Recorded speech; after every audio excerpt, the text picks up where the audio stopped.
Welcome back to the deep dive. Okay, so today we're immersing ourselves in Zangi. It's that private messaging app. Right, the one promising top-level security and total anonymity. Exactly. And our mission really is to figure out, based on the sources, is Zangi legit? A Hmm. secure platform? Or is it maybe just another crypto scam hiding behind fancy privacy words? Yeah, and that tension is, Yeah. it's absolutely central here. We're looking into what seems like a security paradox. The paradox, how so? Well, how a platform's legitimate, intense focus on privacy can actually end up creating the perfect sort of ungoverned space for some pretty sophisticated user risks. Okay, right. So where do we start? First, I think we need to establish its credibility, like technically. Yeah. And we dive into the user reports that, well, they complicate things a lot. Got it. Let's unpack that credibility first. Now, Okay. just being on the App Store or Google Play, I mean, our audience knows that's not always a guarantee of quality, right? No, definitely not. But the sources point to something more specific with Zangi's tech. Okay, like what?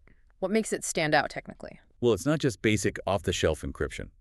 The sources confirm Zangi actually built and uses its own custom end-to-end encryption protocol. Ah, proprietary tech. Yeah. Exactly. That's the foundation for their whole top-level security brand. Yeah. It does differentiate them, from the simple fly-by-night apps. Right, right. So it's a real piece of technology they've developed. And operationally, they seem pretty upfront too. Yeah, they're not hiding. They provide a physical address, a phone number, The contact details. Okay. and they actually maintain an active social media presence, like regular updates on Instagram and Facebook.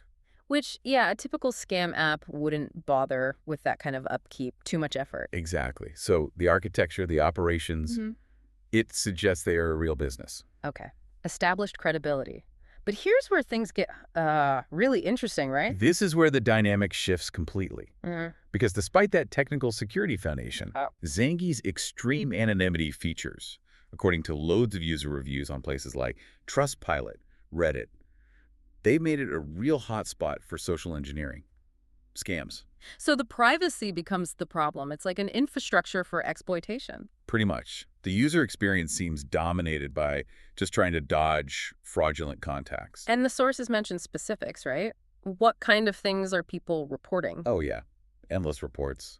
Fake Mhm. profiles pretending to be military personnel, celebrities, sometimes people claiming they're in some kind of terrible distress. All designed to pull on heartstrings, build trust. Exactly. Build that emotional connection before asking for money or, personal data. And it's not just random attempts. No. The level of planning seems quite high. The sources highlight these scammers are often sophisticated. They might use multiple accounts to talk to one person. Multiple accounts. Wow. Yeah, establishing deep trust, sometimes over days or even weeks before they make their move. So this isn't simple phishing we're talking about.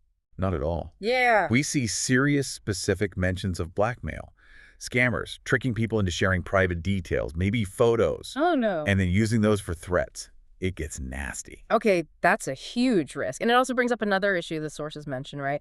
It's not just the scams. Yeah, there's a practical side, too, that kind of highlights a mismatch. What's that? It's not just the fraud. This high-security app. Users also complain it's functionally unstable. Unstable. Like how? Constant app crashes, apparently, and critically deleted chat histories. Just gone. Wait, deleted chats in a secure messaging app? That seems counterintuitive. It does. It kind of suggests maybe they prioritize building that fancy proprietary encryption over, well, basic quality control and user experience. Okay, so let's try and wrap this up. The final verdict seems complicated. It's definitely balanced. Zangi appears to be a legitimate tech company. They have established security protocols, their own tech, but that very technical design, that focus on anonymity, it creates this ungoverned space. And the user experience ends up being heavily defined by these criminal attempts at exploitation. So if security plus avoiding scams is your main goal, what's the advice for you, the listener? Well, the source material is pretty clear on this. If avoiding sophisticated scams is your #1 priority, Yeah. you might really want to consider using a more regulated messaging app, maybe one with stricter user verification. And just generally be careful online. Always operate under extreme caution, especially when you're talking to strangers in any anonymous environment. Be skeptical. Right. Which, brings up a really necessary question for you to think about. Since a platform that prioritizes anonymity often can't really control who uses it, Where does the ultimate responsibility truly lie? Is it with the app developer who built this fortress of anonymity, or is it more on the individual user who chooses to enter what's essentially an ungoverned world? That's a tough one. Definitely something for you to mull over. We'll So, leave it there for this deep dive.